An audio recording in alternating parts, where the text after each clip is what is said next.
इस वक्त खबर उत्तर प्रदेश वाराणसी से आ रही है, जहां वर्ल्ड आईवीएफ के उपलक्ष्य में अपोलो फॉरटिलिटी आईवीएफ एवं टेस्ट ट्यूब बेबी सेंटर में प्रोग्राम का आयोजन किया गया, जहां पर डा. शिवाली त्रिपाठी ने बताया कि आईवीएफ का अर्थ इन विट्रो फर्टिलाइजेशन होता है, जिसका मतलब है बाहरी निषेचन।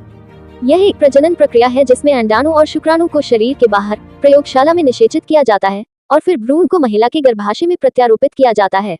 आईवीएफ का उपयोग उन जोड़ों के लिए किया जाता है जो प्राकृतिक रूप से गर्भ धारण करने में असमर्थ होते हैं, और यह एक सहायक प्रजनन तकनीक है। इस प्रक्रिया में महिला के अंडाशय से अंडे निकाले जाते हैं और पुरुष के शुक्राणु के साथ प्रयोगशाला में निषेचित किया जाता है। निषेचित अंडे भ्रूण को फिर महिला के गर्भाशय में प्रत्यारोपित किया जाता है।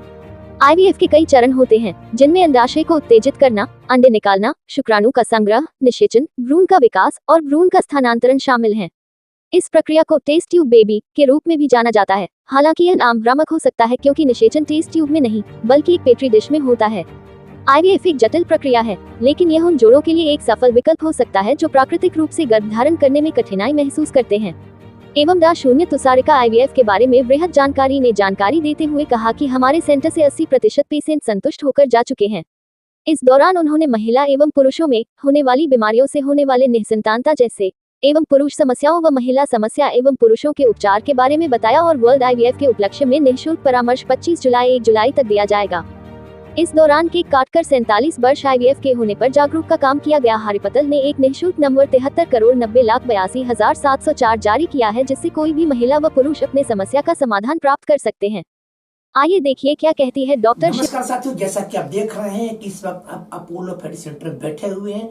ये सेंटर मकबूल आलम रोड जेपी मेहता के आगे है, और हमारे साथ बैठे हैं डॉक्टर शिवाली त्रिपाठी जी। और आज डॉक्टर शिवाली त्रिपाठी से मैं जरूर जानना चाहूंगा कि आज आईवीएफ वर्ल्ड डे है, इस संदर्भ में आप सबसे पहले क्या कहना चाहती हैं शिवाली त्रिपाठी? नमस्ते, मेरा नाम डॉक्टर शिवाली त्रिपाठी है। मैं सभी लोगों को आज के दिन की बधाई देना चाहूँगी। आज का दिन रिप्रोडक्टिव साइंस के लिए बहुत महत्वपूर्ण दिन है। आज के दिन ही 47 साल पहले वर्ल्ड की पहली आईवीएफ बेबी का जन्म हुआ, और इस पद्धति की कारगरता सिद्ध हुई कि हाँ, अगर नेचुरल तरीके से प्रेगनेंसी नहीं हो पाई है, इसके बावजूद जो निसंतान दंपत्ति हैं वो माँ बाप बन सकते हैं। तो इस उपलब्धि को सेलिब्रेट करते हुए हर साल ये दिन हम लोग सेलिब्रेट करते हैं। जैसे कि अभी बात हो रही है आईवीएफ की, तो जो आईवीएफ के जांच होते हैं, इसकी कितनी कटघरियां होती है, सबसे पहले जानना चाहता हूँ। तो देखिए, फर्टिलिटी किसी भी दंपत्ति को बच्चा हो जाए, इसके लिए कुछ बेसिक टेस्ट, कुछ बेसिक चीजें होती हैं जो कि ठीक होनी चाहिए। जैसे किस प्रकार की टेस्ट होती हैं? तो कुछ टेस्ट होते हैं जो हम ब्लड के माध्यम से कंडक्ट कर सकते हैं, कुछ हार्मोनल टेस्ट होते हैं। इसके अलावा कुछ अल्ट्रासाउंड होते हैं जो माहवारी के अलग अलग दिनों पे किए जाते हैं, पूरा कंप्लीट चीजें समझने के लिए। और इसके अलावा उसके पहले, जांचों से पहले एक अच्छी हिस्ट्री, एग्जामिनेशन, फिर जांचें, और जांचें दोनों कपल की, मतलब पति और पत्नी दोनों की सेम विजिट पे। तो मेल्स में भी हिस्ट्री, एग्जामिनेशन, और सबसे बेसिक टेस्ट जो मेल का होता है वो होता है प्रॉपरली किया गया सीमेन एनालिसिस, सीमेन की जांच। जैसे कि हम बात करते हैं कि जैसे कि चाहे युवा हो चाहे या हो, उनकी एक एज होती है। वो किस एज में जैसे कि बच्चे को जन्म देने के कगार पहुंचते हैं, सबसे जानना चाहता हूँ उनकी क्या एज होनी चाहिए? बहुत महत्वपूर्ण सवाल है। आज के दिन में हम लोग बहुत सारी लेट मैरिजेस, लेट शादियां देख रहे हैं, शादियां नहीं देख रहे हैं। तो प्रकृति के हिसाब से जो हम लोग मानते हैं 23 से 32 साल की उम्र, या प्रेफरेबली कम से कम 35 साल तक, 35 साल वो आखिरी एज है जिस समय तक किसी भी दंपत्ति का बच्चा हो जाना चाहिए। जैसे कि हम बात करते हैं कि आईवीएफ सेंटर आप यहाँ पे चला रहे हैं, तो अभी तक आपके यहाँ कितने मरीजों को देखा गया? सेंटर कितने चार संचालित है पहले? तो हमारा सेंटर जुलाई के ही महीने में 2021 में खुला था। 29 जुलाई 2021 को हम लोगों ने इसको इनॉग्रेट किया था। ये अपने 4 वर्ष इस 29 जुलाई को पूरे कर लेगा। हम लगभग 4000 मरीजों का यहाँ पे कंसल्टेशन हम लोग कर चुके हैं, और हजारों साइकिल्स हुई हैं, हजारों कपल्स हैं जो कि इस प्रक्रिया के द्वारा, और ये आईवीएफ सेंटर नहीं है, ये फर्टिलिटी सेंटर है। जहाँ जो ये वन स्टॉप डेस्टिनेशन है, जहाँ आपको उचित सलाह, उचित जो है इन्वेस्टिगेशन और जो भी आपके लिए ज़रूरी टेस्ट है या इलाज है वो किया जाता है। तो हम लोग लगभग हज़ारों दंपतियों को अभी तक लाभान्वित कर चुके हैं। जैसे कि मान लिया कि कोई पेशेंट अगर आपके पास आता है, अगर वो ये कहता है कि मैडम मैं अभी तक निसंतान हूँ, मेरी पत्नी द्वारा बच्चे का अभी उत्पन्न नहीं हुआ है, तो कितने खर्च पहले वहन करे कि मान लीजिए इतना बजट नहीं कि वो आपको एफोर्ड नहीं कर सकते, कितना कम से कम खर्च करना पड़ सकता है? देखिए, आईवीएफ ट्रीटमेंट में ही बहुत खर्चीला इलाज माना जाता है आईवीएफ का इलाज, बट मैं कहना चाहूँगी 10 में से 2 या 3 ही कपल ऐसे होते हैं जिनको एक्चुअली आईवीएफ की ज़रूरत होती है। 7 से 8 कपल्स ऐसे होते हैं जिनको सिर्फ जो है काउंसलिंग और प्राइमरी इलाजों द्वारा ठीक किया जा सकता है। तो सबसे पहले तो अपने मन में ये भय ना पालें, आप ज़रूर फर्टिलिटी सेंटर जाएं।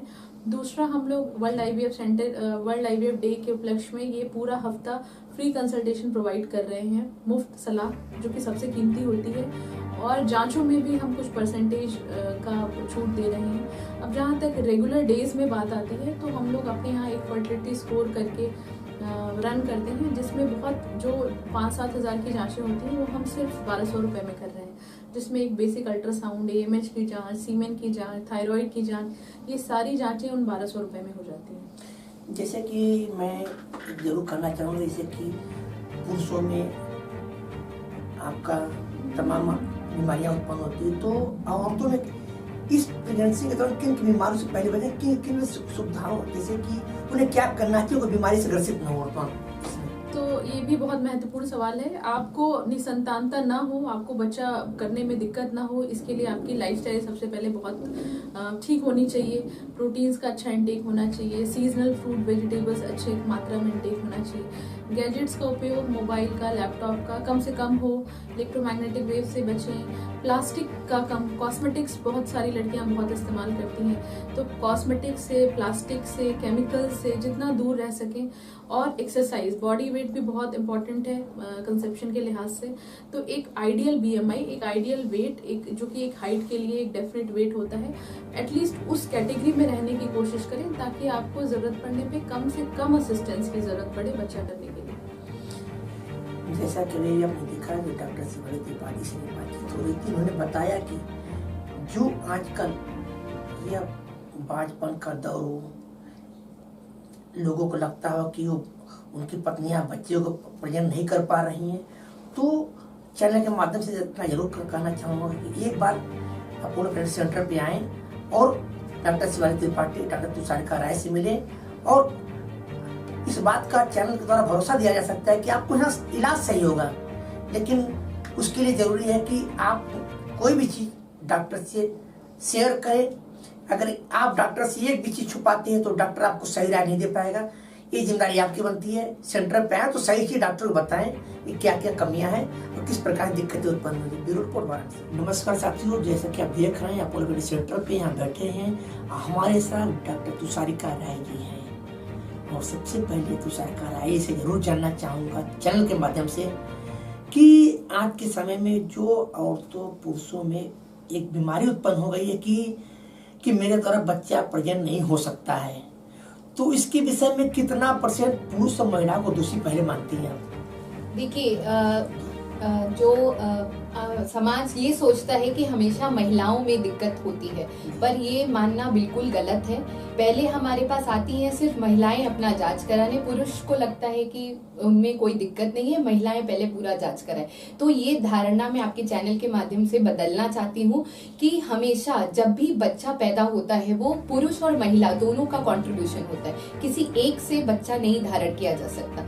तो ये जो परसेंटेज है ये एकदम इक्वल है। 40% जो है वो महिलाओं की तरफ से दिक्कतें होती है और 40% जो है वो पुरुष की तरफ से होती है और 20% ऐसे होते हैं जो अनएक्सप्लेन्ड होते हैं या बोथ होते हैं। तो ये बहुत जरूरी है कि जब भी कोई भी इनफर्टाइल कपल अगर डॉक्टर के पास जा रहा है तो दोनों पुरुष महिला, हस्बैंड वाइफ दोनों आए और दोनों अपना पूरा रूटीन इन्वेस्टिगेशन जो फर्टिलिटी के लिए जरूरी है वो अवश्य करवाएं। जैसा कि जानना चाहूंगा कि अपोलो सेंटर में यहाँ पर किन किन प्रकार की सुविधाएं उपलब्ध हैं और किन किन सुविधाओं में क्या क्या लाभ ले सकते हैं जो लोग आते हैं?